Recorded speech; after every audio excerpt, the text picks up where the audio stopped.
livestock friends, and welcome to this edition of Before the Bid. This is a podcast dedicated to the livestock sales industry where we go behind the scenes of the operation and speak straight to the sellers. We discuss topics about the important aspects of their operation, location, the people behind the prep work, and talk about some of the animals that will be offered to you, the prospective buyers. Hopefully, you've got your sale catalog close by. You might have to go look through that pile on your desk. But if not, then you're probably like me and driving down the road or busy with chores around the farm. And that's okay too. Wherever you are and whatever you're doing, I hope you enjoy this segment of Before the Bid. I'm your host, Andy Howell. Welcome, livestock friends, to this edition of Before the Bid. And on this one, we go talk some Hereford and some Angus cattle out in Illinois. And these guys are going to have a sale, and that sale is on September 11th, and it is in Chrisman, Illinois. And on this podcast, I'm talking to a guy, the herdsman for this operation, and he's a guy that went to college at College of the Ozarks. He grew up in the cattle business and showed some Herefords and some Shorthorns. So when he was at school, he was working for this outfit, and they said, hey, if you don't have a job, why, we want you to come work for us. And so he did that and did a nice job with that and doing a nice job here. He's been there for 9 years and actually told me a little bit ago he met his wife when he first got there to this operation. So want to congratulate him on that, and what a good move that was. So they have a sale that they call it Striving for Integrity, and it is the Lorenzen Farms sale. And on this podcast, I'm talking with Adam Harms from Lorenzen Farms. And Adam, I want to welcome you to the podcast and appreciate you getting things going. And it sounds like things have been a pretty good move there to Chrisman, Illinois. Yeah. Thanks again, Andy, for having me. I'm real excited about putting this out here. It's been a exciting, busy 9 years, like you can imagine. But things are going in the right direction, and cow herd's never been better. And just look forward to offering some good stock to everybody. Well, Adam, let's back up. Let's talk a little bit of your history and how you got into this and how you got to Lorenzen Farms and how all of that went. And then we can kind of go into some history and things at Lorenzen Farms and what you do. So like you alluded to, I grew up over in Quincy, Illinois, showing kind of locally at some county fairs, and my extended family raised some Herefords. So I always kind of knew who Steve Lorenzen was. He's been around a long time, and while I was down there at college, I was always kind of on the road on weekends helping some guys out, and was helping a buddy of mine up here in Illinois that was a neighbor, and we took some cattle to some shows for Steve, and that's when I really got to know him good and came up and helped at a couple sales. And yeah, it was there at the American Royal one day after we got done showing. It was the fall before I graduated. He said, "What are you doing when you get done, when you graduate?" And I said, "I really don't know yet." And he said, "Well, if you don't have a job, you've got one." And so I came up later that spring and visited, started 10 days after I graduated. So that's where I met my wife, and now got two little boys. Chisholm's going to be 5 and Colt's going to be 3. So it's a crazy household, but it's fun, and always stay busy. And Steve treats me like I'm the only non-family member that works on the farm, but he treats me just like I am family. So I couldn't ask for a better place to end up. Oh, well, that's great. And you didn't just start when you were younger. You've got a little bit deeper history in the agriculture field and in the cattle and in the livestock. Mm-hmm. Yeah. My dad grew up on a hog farm. Grandpa Ken raised hogs the old way, out on dirt. Oh, wow, yeah. Midley sheds. At his peak, he was running around 200 head of sows out on dirt.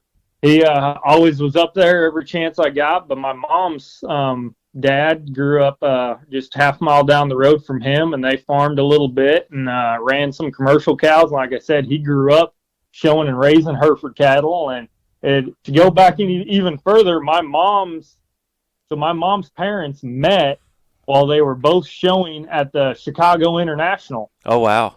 My grandma was showing Angus cattle, and my grandpa at the time was working for an Angus outfit, and that's where they actually met. Oh, neat. Yeah, showing goes back a long ways, and I said, yeah, me and my cousins would drag a bunch big strings to a bunch of county fairs back when there still were a lot of county fairs, and seems like that's kind of died off. But yeah, just really enjoy just raising cattle and good cattle and the showing side of it, and it's just fun. The people that you meet.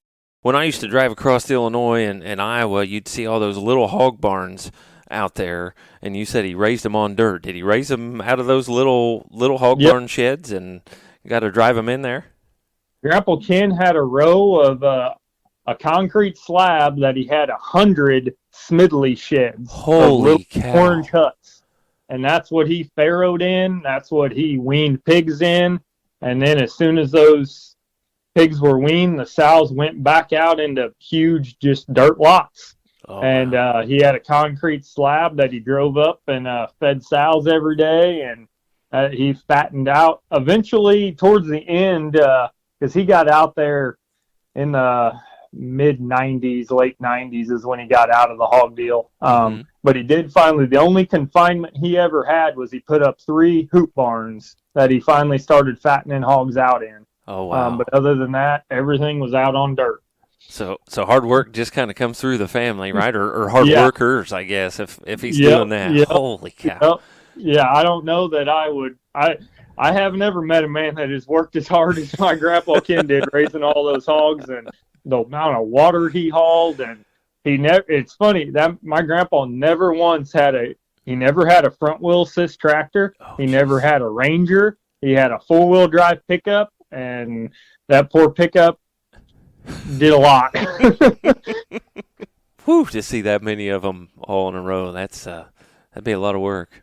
Yeah. Yep. Yeah. It was always a neat deal. I mean, like I said, we'll get to it. The Lorenzens raise hogs now, and they're all in confinement, and Tracy Lorenzen, who runs that hog deal, he's always giving me crap. Oh, it's nice and warm in here. And I tell him, I'm like, hey, I would have no problem working with hogs, but I ain't stepping foot in them dang buildings. I said, I'll do it back outside any day like Grandpa did, but I ain't going in them dadgum buildings. Right. Well, you kind of led into it. Let's go into the Lorenzen farm a bit, and we're going to get to the cattle, but they raise the hogs, so you're kind of accustomed to that as well. So tell us, if you would, just a little about the hog operation, the livestock, and then we can get into the cattle. Yeah, so Tracy Lorenzen would be Steve Lorenzen's cousin. The farm's made up of two sets of brothers who are cousins, so their dads started the farm. But Tracy runs about 150 head of purebred York sows, raising and selling show pigs, replacement gilts, boars. That hog deal, it's an up and down deal, but he's on cloud 9 right now. He actually raised the new world record selling York gilt this past summer at the expo over in Indy. Sold for $56,000 a gilt that he raised.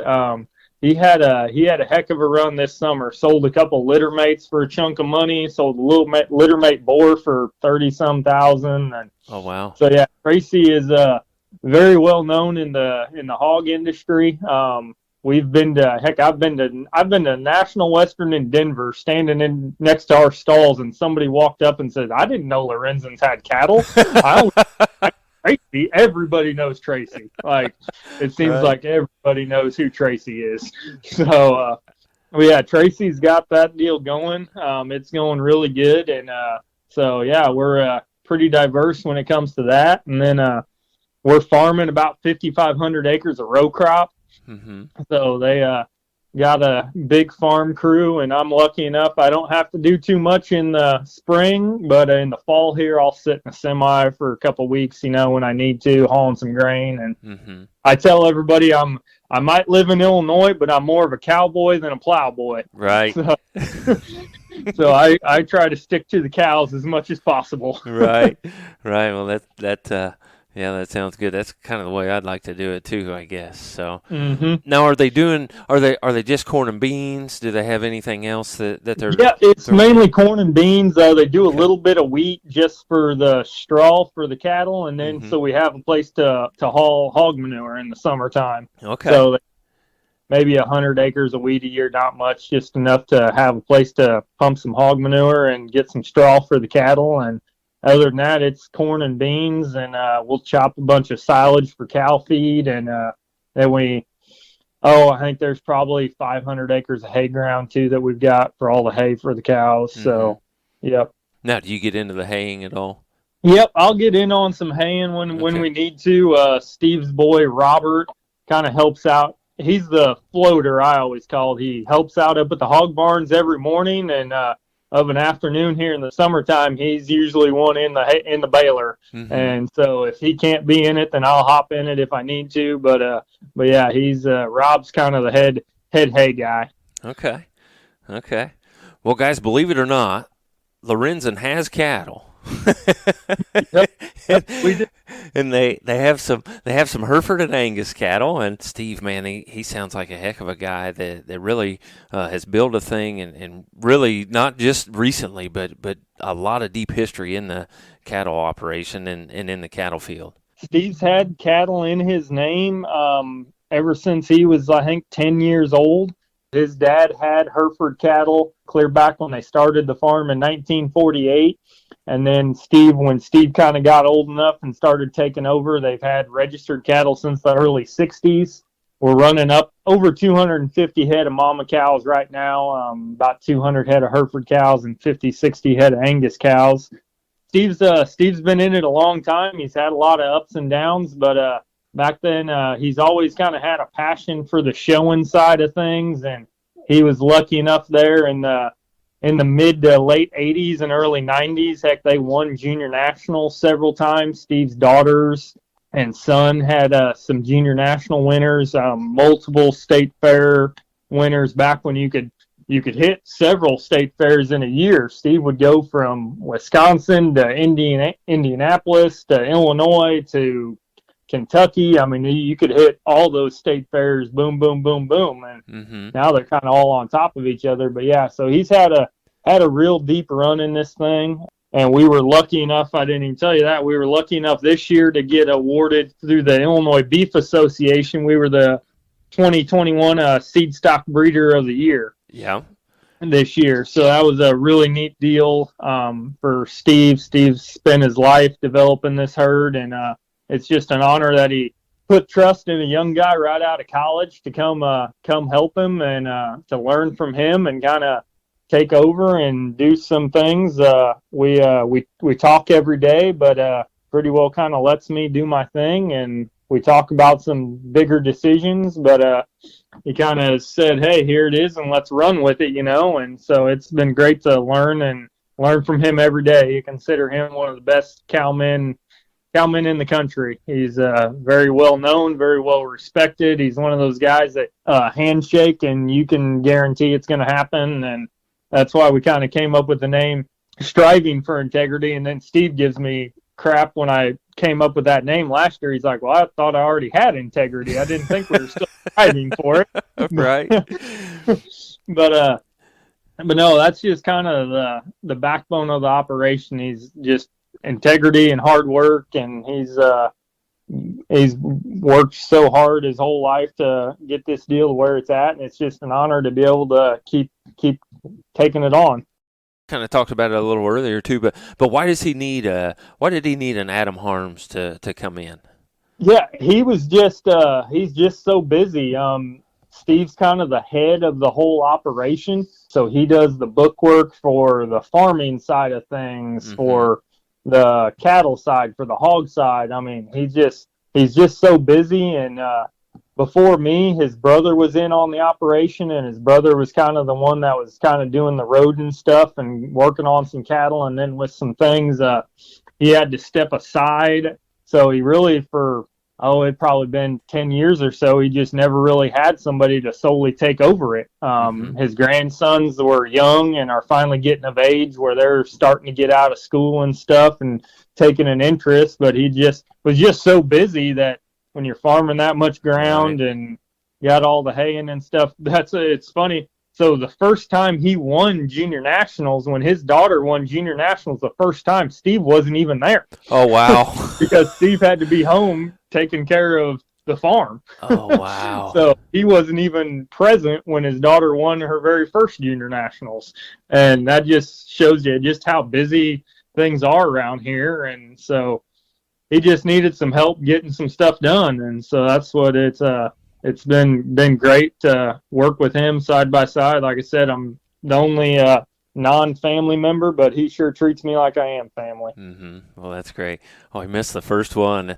My dad used to always say, "Yeah, somebody's got to stay home and finance this thing." So, Yeah. so you think that might have been what that was about? Yep. I think he was, if I remember right, he was having to stay home and bale hay. So he was sweating his back off baling hay, and got the phone call that, hey, Steph won junior nationals, and he was had to go finish unloading hay instead of going celebrating with them. Wow, yeah. Oh, geez, that'd be a great phone call to get, but when you just go, oh my gosh, sure wish I could have been there. So, and we talked earlier, they've shown on the national level and taken pins of bulls and things like that to Denver and just been around quite a while. Steve has exhibited cattle at every Hereford Junior National since they started. Him or his brother or his daughter or his kids are now grandkids. Mm-hmm. And it's funny because now that my kids are getting close to being old enough, Chisholm will be 5 here. Well, Connor, the youngest grandson that's showing, he already figured out that his last year showing will be Chisholm's first year. Oh, wow. So we always joke that Steve will never miss a junior nationals. We might be rolling him in on a wheelchair, but he's still got a bunch of junior nationals he can hit. Oh, wow, that's neat. We also talked, Steve's not a guy that, you talked about if the trailer leaves, what needs to be on that trailer? If the trailer's going to a show, it might as well be full. And that's one reason why me and him get along so good, because when he was young growing up, he worked for he roaded a lot of cattle for several older breeders around the state. And, back then dragging 10, 15, 20 head by yourself was no big deal, and we take some pretty good strings around. We'll have 8 to 12 head at junior nationals. We had 7 head at Illinois State Fair a couple weeks ago. Couple pins going to Oklahoma City and some other bulls. So we'll have 8 to 10 head going down there. So yeah, when the show barn's full, it's full. Right. Yeah. Yep. That's some of those guys, they may not understand the 4 or 5 months getting ready for those to have a trailer full. That's a lot of work for those guys in the show barn. I really wouldn't know what it would be like to only just have like 1 or 2 heifers to work on all summer. I mean, I think I would get bored. Just going to Illinois State Fair, we had 7 head going to Illinois State Fair in the barn. I was starting to break sale babies. I think there's 14 heifer calves in the sale, so I had over 20 head in the show barn for the month going up to State Fair. Mm-hmm. So, yeah, it's the barn's always full, but that's just how me and him would both have it. Right. So. And you guys had some success there at the Junior Nationals this year. Yeah. A bull that we bought that we'll talk about here a little later. Mm-hmm.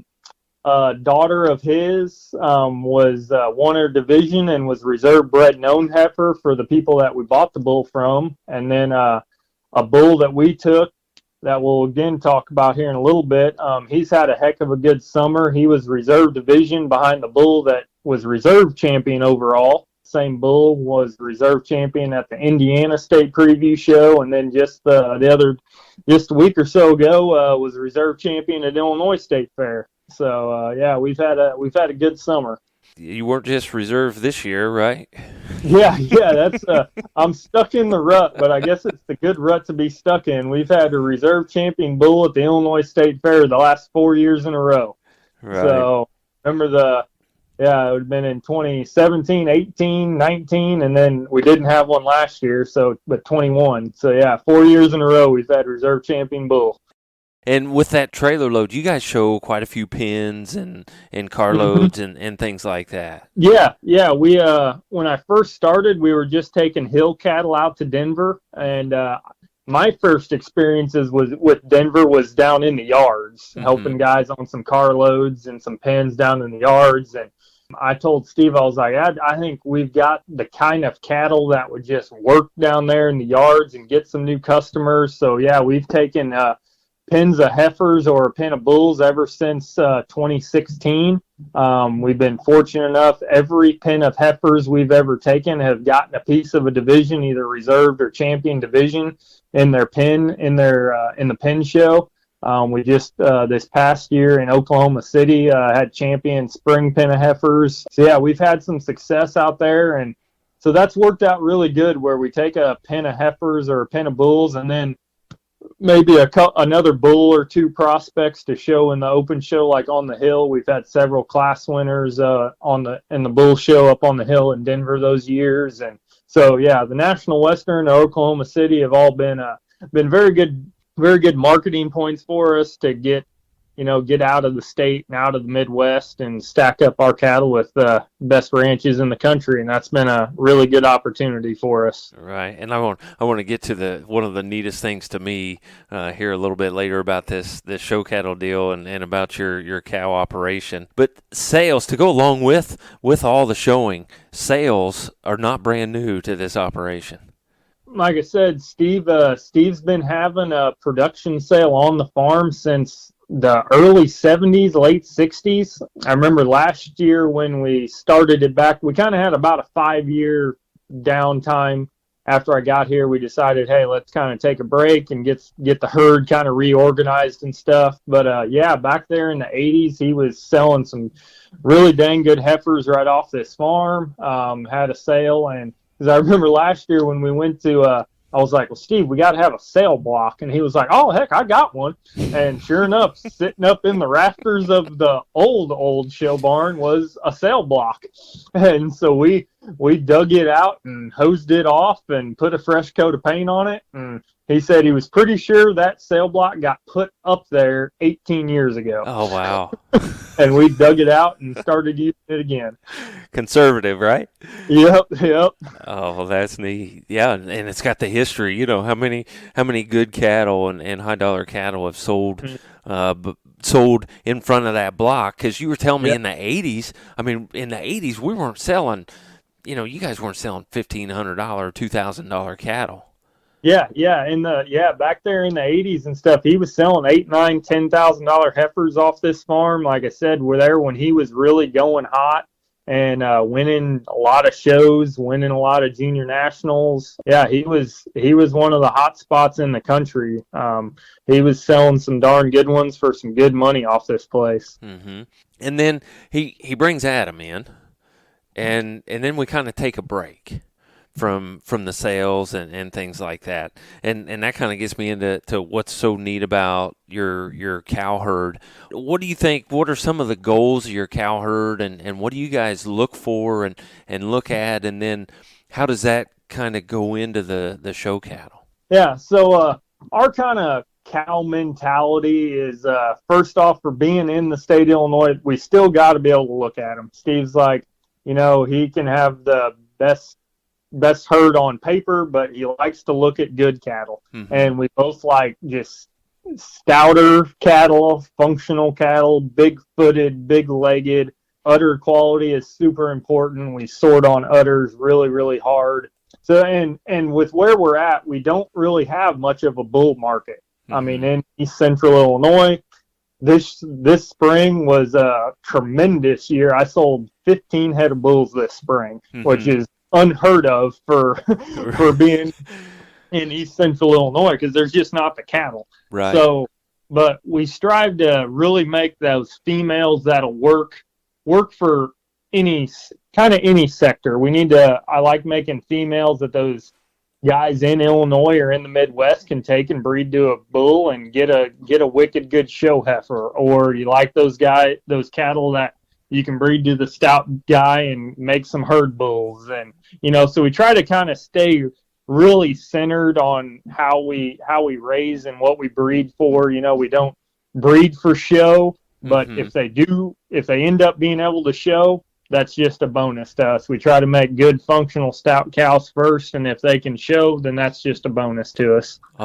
All you guys, all your success and everything that you guys have won, and there's a whole lot of people that gear straight towards that, and I just really appreciate you guys just want to breed good cattle. And they can show and do really well. Good stout cattle first, and like I said, if they show, that's just a bonus. We love showing. We use that as a really big marketing tool, but that's not our main goal. They got to be good cattle first.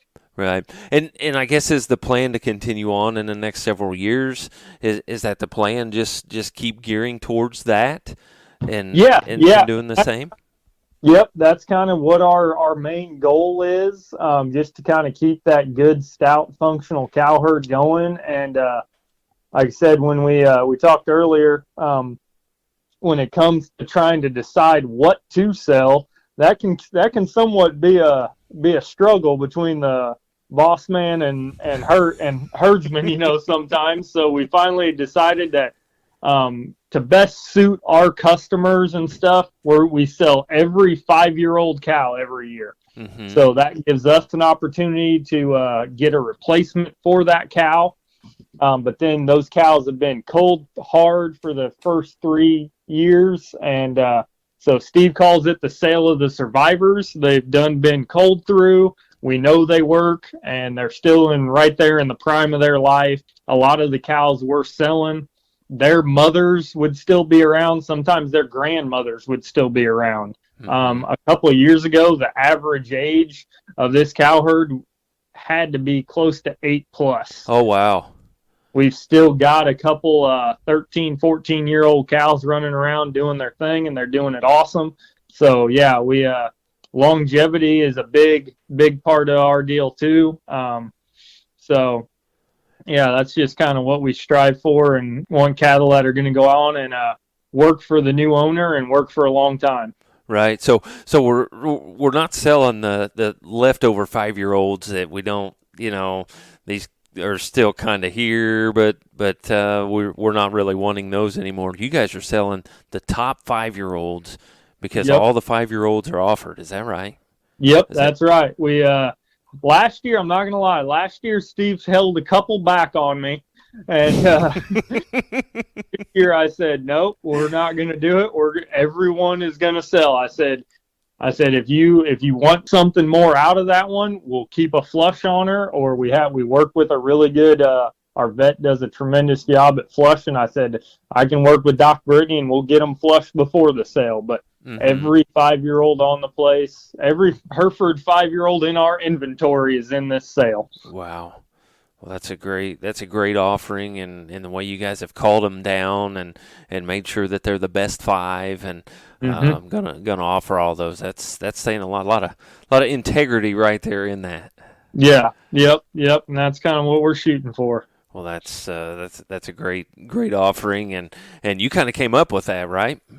Yeah. I was trying to, because like I said, Steve's just known for his integrity, and so I was trying to come up with a name for the sale last year, and I was trying to think of the Integrity Alliance, but there's already a sale named that, and I'm not even sure where I came up for striving for integrity. And then, of course, Steve, in his joking way, said, well, what the heck? I thought we already had integrity. I didn't think we were still striving for it. Right. But I think it's kind of an interesting name, that just puts integrity in there, and we're always striving to up that integrity and keep things going. Right. And you also kind of came up with selling the 5-year-olds, or and you guys had a discussion about that. Can you let us in on a little of that? Yeah, because like I said, when I would be like, okay, hey, we need to sell this cow. And Steve's like, well, whoa, no, she ain't going nowhere. That's one of our best cows, Right. And I'm like, Steve, if we're going to have a sale, we're going to sell some good ones. So I said, pick 4s or 5s. And he was kind of like, well, what do you mean? I said, pick 4-year-olds or 5-year-olds. And of course he went with the latter because he had to make sure we can get an extra chance to get a daughter out of them. And I said, pick that age and we're going to sell every one. So we've got a chance to keep a couple of replacements out of that cow, and it's exciting when people come and visit the farm and not only go through the sale offering this year, but is this is all the 2016s. Well, then you go out and pasture and look at all those 2017s, and they're that much better. Mm-hmm. And then you look at the 2018s, and Steve's even joked around. He was like, I don't know. Come 2 years, I don't know if we're going to be able to sell some of these. I mean, that's a darn good set of 3-year-olds. And I'm like, no, we're gonna keep this deal going. And every 5-year-old. Right. Yeah. The fun struggle, but interesting struggle between herdsman and owner, right? Yep. Fathers and sons have that discussion too, all the time. Believe me, I have a pretty decent idea as to what you kind of go through on that. We need to sell this one. We better hold on to that one. Yeah. So I can absolutely understand where that comes from. So yeah. Adam, let's get into the sale just a bit. You guys have invited some consigners to come into this sale and help make up some more quality cattle and some more quality lots in the sale. And if you would, just kind of fill us in on who those guys are. Yeah, so the first one is the Edinburgh Family. They're from just east of Champaign up there. Steve and Buddy and Bailey go way back. Buddy never really grew up on a farm, never really was a cattle guy, but his daughter Bailey kind of got intrigued with it, and they reached out to Steve and built a really good, close partnership and family, and just friendship. So just a really good family, runs 15, 20 head of cows that we've, a lot of Steve's and our breeding goes into that herd, and just a really good young family to work with. Bacon, sheep, and cattle, they're and this will sound kind of funny, they come up from Arkansas. So Steve and Debbie and Craig go way back, just through knowing each other, through showing at junior nationals and stuff, and we've partnered on several donor cows, several cows, bulls. So they're just another really good friendship and partnership that brings up a really good set of bred heifers every year. And then Keaton Dobbs is just south of us here, about an hour. Me and Keaton kind of go back, good buddies. He kind of comes and helps me when I need help at Oklahoma City and going to some of these bigger shows, and has used some of our bulls and stuff in his breeding program. And he's got another small breeder, 15, 20 head, but a really, really nice set of cows. He's done a lot of work on building that little cow herd up, and so he brought a tremendously good 33Z cow into the sale this year, and a really big good asset to the sale coming on in later years. Mm-hmm. So these consigners, they're not just their own deal. They've kind of used quite a bit of you guys' genetics, and so they're basically bringing some of those genetics back to the sale to just add to that, right?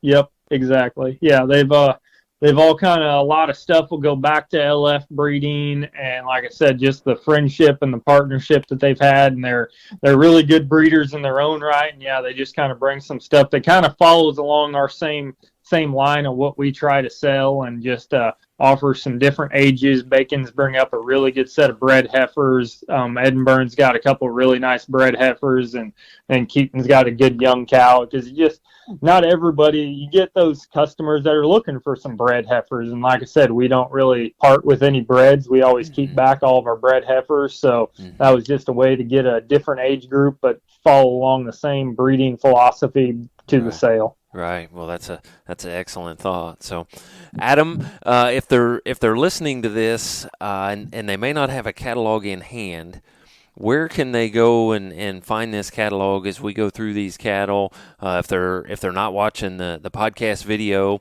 or may not have access to that, but they should have access. It's on Facebook and on our YouTube channel and things like that. But if they want to look through that catalog at the same time as they kind of go through this, where can they find that if they don't have one in hand? So you can find it if you go to, we have a website, but it's kind of an older website that needs some updating. So the catalog's not on our website, but you can find it on the American Hereford Association website. Seems like everybody has Facebook. If you go to Lorenzen Farms Facebook page, there's a link there where you can find the sale catalog. I believe it's on Adam Sweigert's website, Swigert Cattle Photography. But like I said, yeah, the easiest place is just right there, either on our Facebook page or on the American Hereford website. Okay. Yeah, so they can follow along. But again, if you want to see some of these, why watch the podcast video when we get it put together, and it'll be out very shortly if it's not already when this comes out. So be another great place to see them. But yeah, check out that catalog. These guys have done a great job of putting a catalog together, and got all the info in there that you need about things going on there on Friday the 10th and also on Saturday the 11th with the activities and lunch and the sale beginning at noon there. And so you can get all kinds of, man, if you can't get a hold of somebody to be able to look at cattle, why you're not looking the right way, because these guys have, how many names are on there? There are 20 names and phone numbers or something like that on there. There's a lot of them. I always tell Steve, I was like, we might not just have a lot of lots, but I know I've got a lot of good friends and I got a good eye, so I'm going to load it full of contacts for as many people as possible to get in touch with. Right, yeah, and so there's 4 or 5 sales consultants there and the sales staff, so any of those, I'm sure, feel free to get a hold of those guys. Also, they can bid on live auctions. Brooklyn, Graham, and Margot are going to take care of the live auctions side of it. So yeah, it'll be up on live auctions. I believe it's already on their schedule and everything. So yeah, yep, you can bid right up on that. Okay.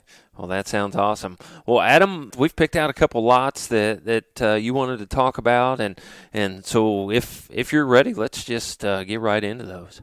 Yeah. You open the catalog, and there he is, this really good-looking bull here, and you guys are going to offer some sex semen on this bull. I was telling you earlier, one of the things about Steve is his ability to go and find herd bulls. He's been in on some of the greatest Hereford bulls there ever has been. To not get sidetracked, but most people, if you know Hereford cattle, you know Rheumatoid Online 122L. Oh, good old Online. Well, Steve was actually the man that went to Canada and found Online and brought him to the U.S. Mm-hmm. And Online can be found in a lot of Hereford pedigrees. He found a bull called Renewal back in the day that raised a lot of champions. Most recently, 33Z that came from the Delaney operation. And then we lost 33Z too soon, but still not before he made his mark, and we sold a lot of semen, and that guy sired a lot of high sellers throughout the country. But then a couple of years ago, we went to we didn't actually even go. We bought this guy from me and Steve studying the catalog and watching his video. Mm-hmm. We call him Ears, Leader 182F. He's a leader son out of a wonder daughter that came from the Jensen program, Kevin and Ben and Brady and Sheila Jensen out there in Kansas. Just a really, really intriguing bull. He's leader, has been a very popular bull, has a lot of sons out there, but just within Ears' his first 2 calf crops, he's really risen to the top as one of the best leader sons there is. Like I said, within his first calf crop, he had sired high selling calves out of Jensen's online sale. The set of heifer calves that we took to Oklahoma City last year that won their division were all by him. And then this summer, he had a tremendous year. Bred and owned heifer for Ben Jensen was sired by him. Ben had another bred and owned bull that won his division that was sired by him. And we've been selling a lot of just conventional semen on him, and it was really at Junior Nationals where we had a lot of people coming up and saying, hey, especially with that heifer. That heifer was way good at Ben's. Mm-hmm. Said, hey, where's the sex semen at on him? We want some sex semen on Ears. And so I did some digging and talked it over with Steve, and he is actually at stud right now getting that semen collected on him. So we're just going to sell a little bit of it, probably 15 or 20 units. I believe Jensen's might sell a little bit, 15 or 20 units in their sale later on in October. And then that's going to be it until Oklahoma City. So you can always buy conventional semen on them. We have that on hand. But He's really an intriguing bull, and his set of EPDs is second to none, for Cabanese, for growth, for CHB, for ribeye. He's a moderate frame bull that just has loads of body and capacity, is so sound and so good at the ground, freckle-headed, goggle-eyed. He'll throw pigment, freckles, just big-bodied. But most importantly, those cattle are so good at the ground. Mm-hmm. I mean, they are square-built. They're so good structurally. And he, like I said, just within the first 2 calf crops, he's done just a tremendous job. So I think that's a really unique opportunity to get in on, like I said, the very first sex semen that we're going to offer on him. There's not going to be a lot of it that is going to be offered. Mm-hmm. It'll mainly be offered kind of in this special sale scenarios. So get on it while you can. He's just a really intriguing leader son to get onto. Yeah. Can we use that semen in the lot 1? Yes, and that is one thing that I believe I put it in there. Yes, because if in the lot 1 is the pick of the herd flush, and if you win that, any bull that we have in our tank or in our battery, we will provide the semen on. And yes, we will provide, if you would like to do IVF or even a conventional flush with that sex semen, we would provide that for that. Mm-hmm. So talk about the lot 1 just a bit. Yeah. So last year we offered a flush on just kind of our 4 main donors that we've been using. Andrew Garnhart chose the 2062 cow, the Dam of Anchor, to flush, and flushed her to Montgomery. He's got, I think he ended up with 7 or 8 eggs out of that deal. We have flushed the Ricky cow extensively. She has done a tremendously good job for us. But I decided, and that was another, going back to the almost father-son conversations. That was almost oh yeah, Steve, by the way, I opened it up to the whole herd, not just a few of the donors that we've been flushing. And he was all for it. All for it, because we haven't actually ever flushed a cow that is under 7 years of age. Oh, wow. Cows that we flush have proved themselves, but we have a tremendous good set of young cows coming on that are, I think, really fantastic and have proved themselves at a young age. So we're going to open that up. Like I said, there's over 150 head of cows to pick from.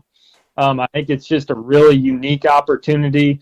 There's a lot of cows that we haven't flushed that I think, if funds were unlimited and recip cows were unlimited, we would have a lot of those cows flushed. Mm-hmm. Like I said in there, Steve and I both have our list of favorites, and they're not small lists, because there's a certain pasture that people come into and they're like, well, good grief, this one heck of a set of cows. And they're like, well, where's some embryo calves out of these? And I'm like, not a single cow in here has ever been flushed. Wow.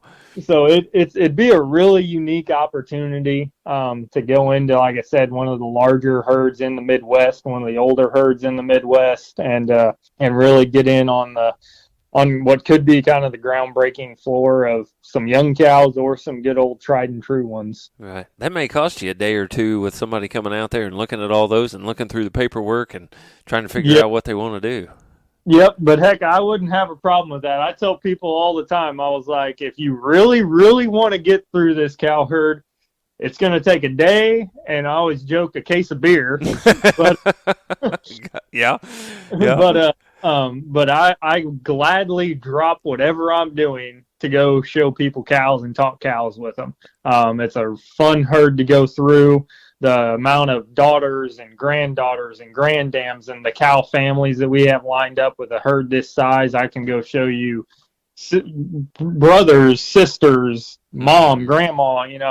It's a really fun herd to kind of go through, and I really enjoy just talking the cows and going through those with the guys. So yeah, it'll be a fun experience for whoever wins that. Right, that's neat. Yeah, and for yourself too. So that's a really, really neat offering you guys have there. If you turn the page, you got a heifer that just hits you right out of the gate here in the lot 2 and lot 2A. You wanted to talk about those just a bit. Yeah, that's one heck of a good pair. That was like I said, one of the pairs that that I swear Steve was trying to hide that cow from me, so I didn't put her in it. But that's just one whale of a good cow. She's moderate in her type and kind, but stout, easy keeping, so good uddered, freckle-headed, goggle-eyed, and then just has a really interesting pedigree. Like I said, with Steve and finding herd bulls. So her sire, the LF78P ribeye, is a full brother to Ned and Jan Ward's cow boss bull. Ned and Jan Ward, of course, one of the more noteworthy Hereford operations, not only in the U.S. and the world. That 78P cow is arguably one of the best Hereford cows there was in the country. We got in on flushing her a couple times. So we have a full walking herd brother to their cow boss bull, and their cow boss bull just sired one of the top sets of bulls that they had ever sold in their bull sale this past spring. So she's kind of got some pedigree to her.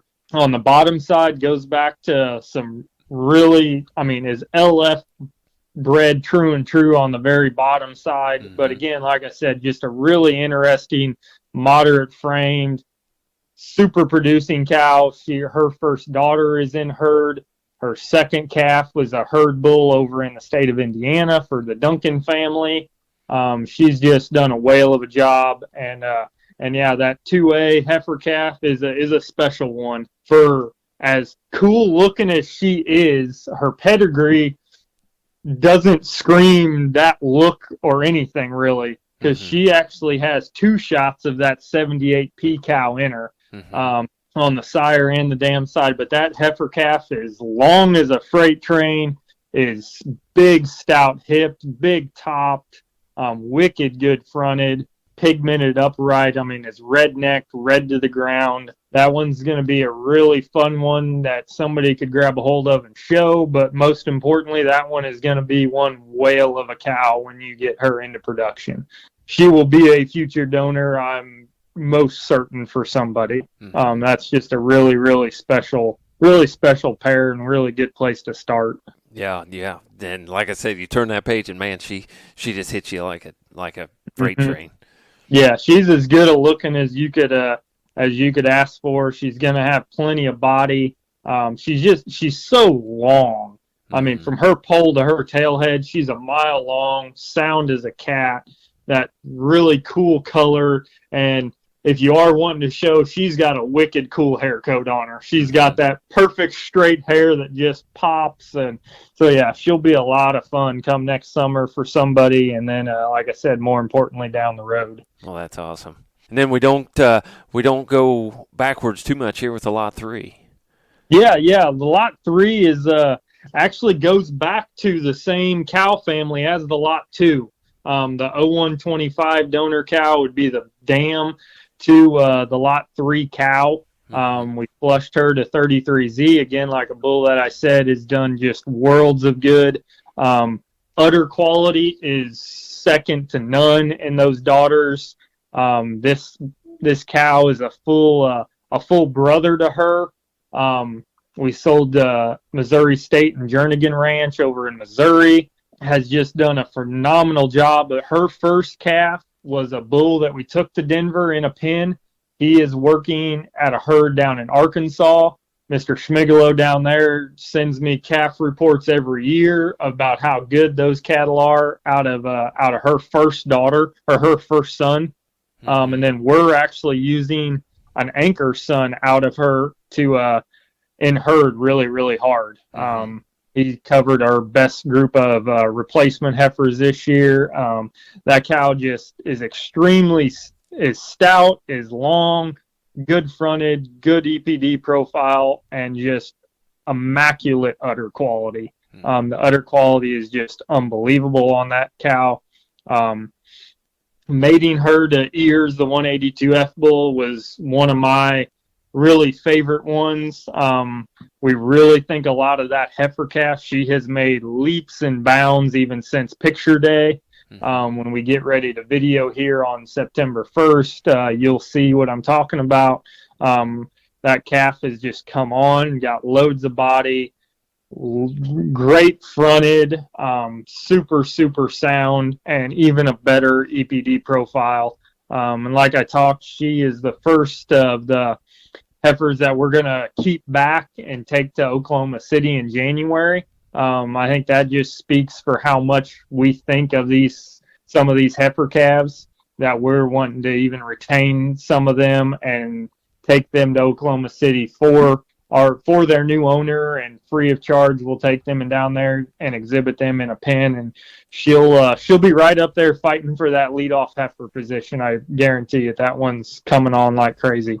Yeah, and you broke in and mentioned a little that you guys want to retain some of these heifers to take them down to Oklahoma to show them in a pen. Yeah, we've had tremendous success doing that with our pens of heifers, and I think this set of heifers is going to follow in order with how we've done out there. I think this is probably the stoutest, most consistent set of heifers that we'll try and take. And it was kind of a tough decision, It was, okay, do we sell these and then do we go try to find another set of heifers? But I think it just speaks for, not to be cliche, the integrity that we have and how we stand behind these cattle 100%. I mean, we think that they're of that quality, so we'll keep them at our place, and I'll take care of them just like they were my own still, and we'll get them down there and exhibit them as best as we can. What a great thing to do for customers, and it just shows what kind of cattle you guys have in this sale. You're not just selling stuff you want to get rid of. You're selling stuff that you want to show and be proud of. So yeah, yep. And yep. I'm gonna guess the lot 6A goes along with those heifers. Yes, yep, she does. So that lot 6 pair, I have, everybody has their favorites, and between her and the lot 2 pair, I go back and forth every day. Mm-hmm. The lot 6 cow is a daughter out of the Ricky donor that's pictured on the other page, sired by our Achiever son. So I didn't really get into it, but 2 of those 4 years we had a reserve champion bull at Illinois State Fair. Both of those bulls were sired by that 3063 bull. Mm-hmm. He's kind of our power, just performance, look, combo bull. That lot 6 cow is a typical Ricky cow, awesome structured, awesome udder quality. Just has a little extra oomph to her. Mm-hmm. And that heifer calf has that heifer calf out of years, like it says in the footnotes. That was probably the mating I was most excited about. Mm-hmm.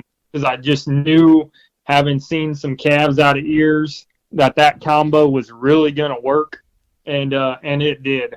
That heifer calf has so much body to her, and so good and elegant fronted, and just sound as a cat, but still has that top shape and that hip shape and that lower quarter. Again, like I said, that's another heifer that has come leaps and bounds since we pictured her. I'm really looking forward to getting a video of her out there.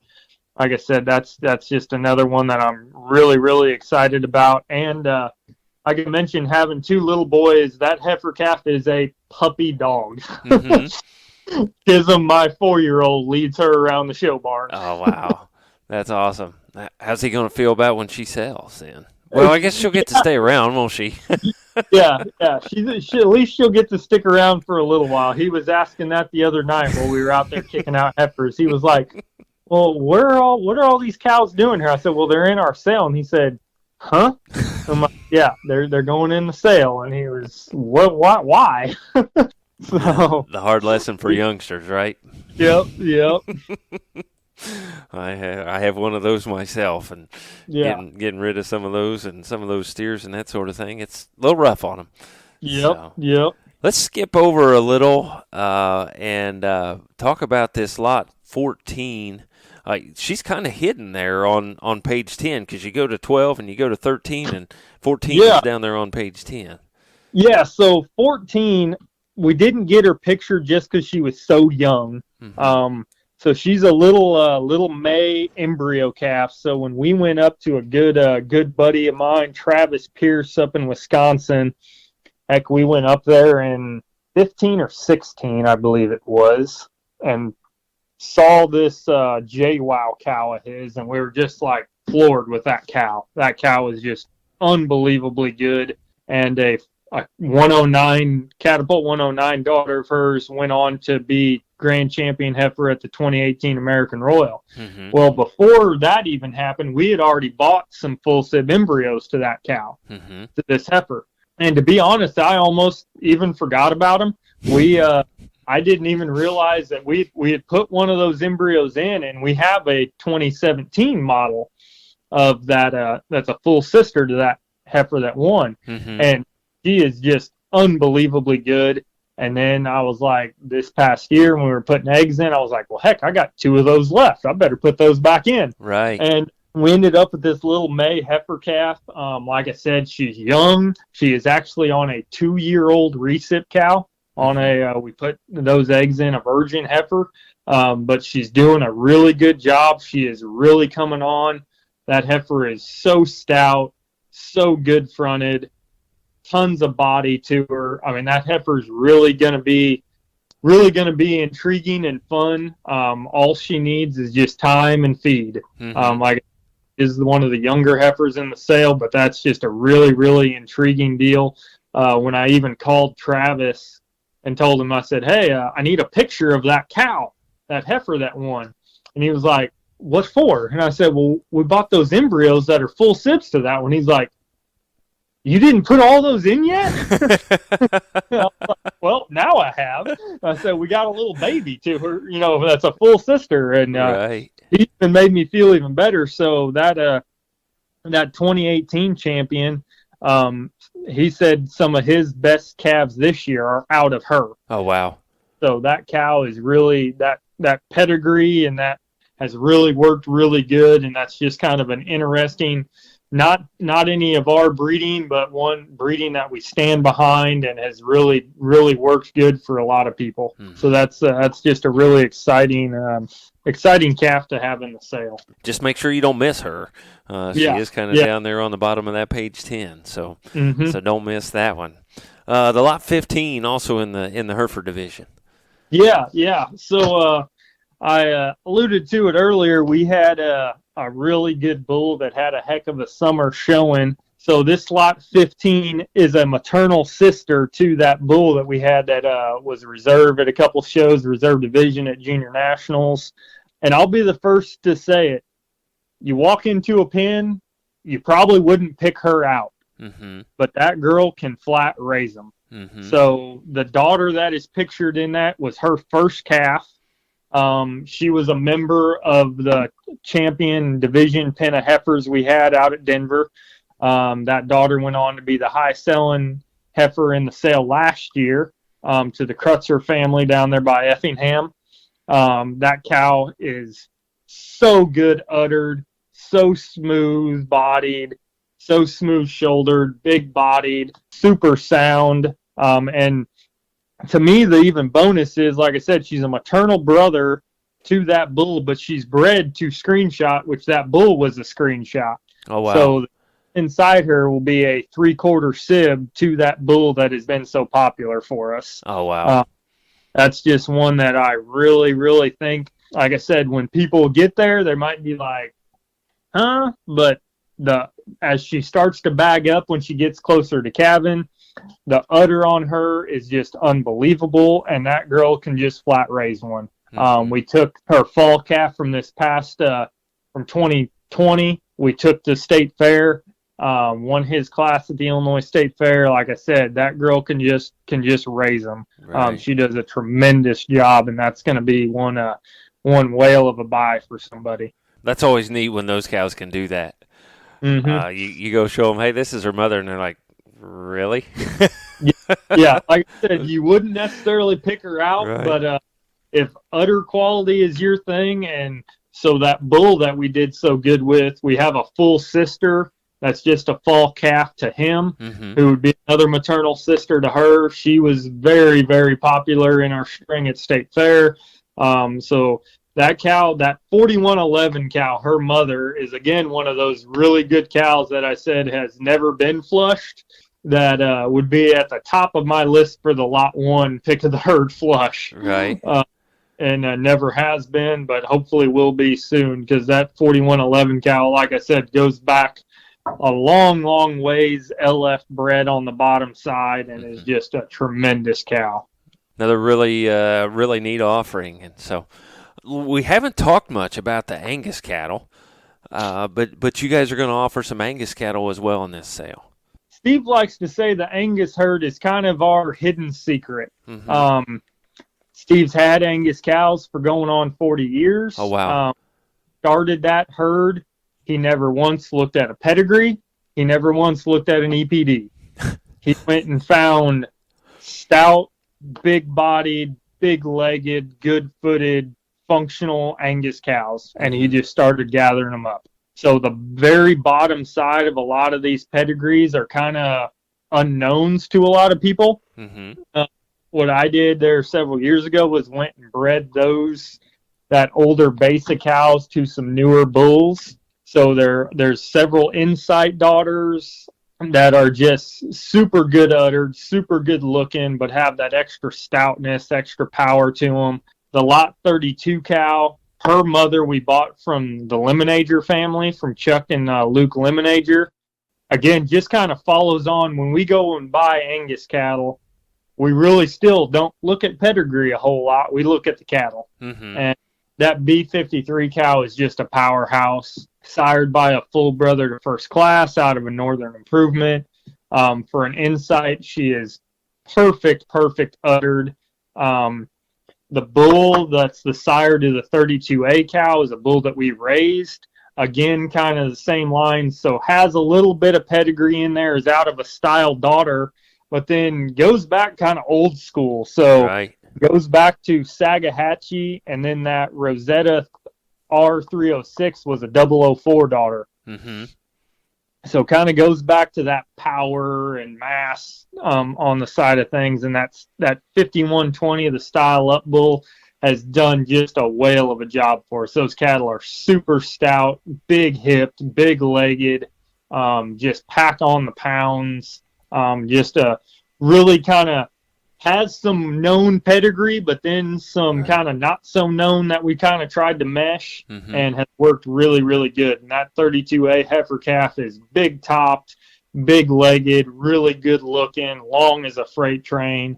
And like I said, we don't try to raise show cattle, and I really am not trying to play the Angus show game, but that's one that I think could withstand a halter, at some shows, but is just going to go make a whale of a cow. That a guy, you breed either one of those two, and you can get some whale of a show heifer, or you can get some powerful herd bulls out of them. The Lot 33's bred similar. That Lot 33, again, kind of following along the same lines of kind of outcross, but still the power and stuff. That A1 cow we bought from Wooden Shoes out in Idaho. And that cow, we bought her as a bred heifer, and still to this day, I don't know that I have seen an Angus bred heifer that massive and powerful. When she calved out, she was weighing 1,550, 1,600 pounds. I mean, that girl's foot wouldn't fit in a 5-gallon bucket. Oh, wow. Like, huge footed. And her dam, the 27W cow, actually was a Denver national champion. Again, going back to the Bush's Sure Deal and O'Reilly factor, that's kind of our type of cattle, just the stout, powerful performance type cattle. We didn't get a picture of that cow in the catalog, but that 33 cow is the type of Angus cattle that we want to raise. That girl is just huge backed, huge hipped, monster footed, huge bodied, really good uddered, has a young bull calf on her side, but that little bull calf just had a couple by the other day, and I was like, now don't let that bull calf hurt that cow, because that bull calf's just young, and Clayton was like, well, heck, Adam, what is wrong with that little dude? He's got some shape and some power to him, and just he's a young calf that we might end up splitting off, or we might tie those in as a 3-and-1. We'll see. But either way, would be a heck of a herd bull prospect for somebody for some kind of outcross pedigree stuff. But that 33 cow is just one whale of a cow. We're gonna keep a flush on that one, and like I said, that's just the kind of, I wish I could make 100 of her a day, because that's just the type of Angus cows that we like. Right, and you're going to offer to whoever wants to come get her. So that's great. Before we wrap up here, we go to the back page of the catalog. You got a couple other cow-calf pairs there, and really nice looking heifer calf. But you look down there on the bottom right, and you got the Growth Fund bull from York. So will you tell us that story real quick? Yeah, this spring we were looking for another herd bull, another Angus bull, and Joel was one of my first guys that came to mind. I really like Joel's program and like what he does right down there the road. So I went down there and visited him before their sale. He was their lot one bull, and that dude just stood out. I mean, just a freight train of a bull, so stout and powerful. That Forever Lady 14 cow is a whale of a cow that Joel has gotten part of. Does a tremendous job for him. And that bull just stood out. So good-footed, so good-legged, but yet so stout and powerful and deep and smooth, and just has everything that we were kind of wanting in a herd bull. And so we were fortunate enough we got him bought, and then I felt good that day because Steve showed up sale day. He had never seen him before the sale, and I said, well, that's the bull that I like. And he literally looked at him and said, yep, that'll work. And then after we got him bought, I was back talking to somebody else, and he ended up buying a maternal sister to that bull that I didn't even know he had gone and looked at. So that just shows you how much we think of that cow family that he's out of. We have a maternal sister to him, and we have him. Joel used him early this spring, and then we've used him just as a January yearling. He covered close to 40 head of cows this spring. It still looks like $1 million. Has just done a really, really good job for us. I'm sure you'll see. So he's the service sire to all 5 of those Angus cows. Again, kind of what we strive for, not show pedigree, but not all out performance, just kind of that blend to breed these cows back to. I think he's really going to work on some of these Insight daughters that are got a little bit more look to them. And I think I'm just really excited to get the first set of calves out of him on the ground. So, yeah, that's kind of a interesting bull that all those Angus cows are bred to. Right, and should add to the bright future there of Lorenzen Angus Herd and keep growing that. Adam, anything else we need to know about this sale before we wrap up here? No, like I said, just welcome anybody to come by, to contact me if you got any questions. My phone number's there in the front. It's 217-369-3609. Sale September 11th.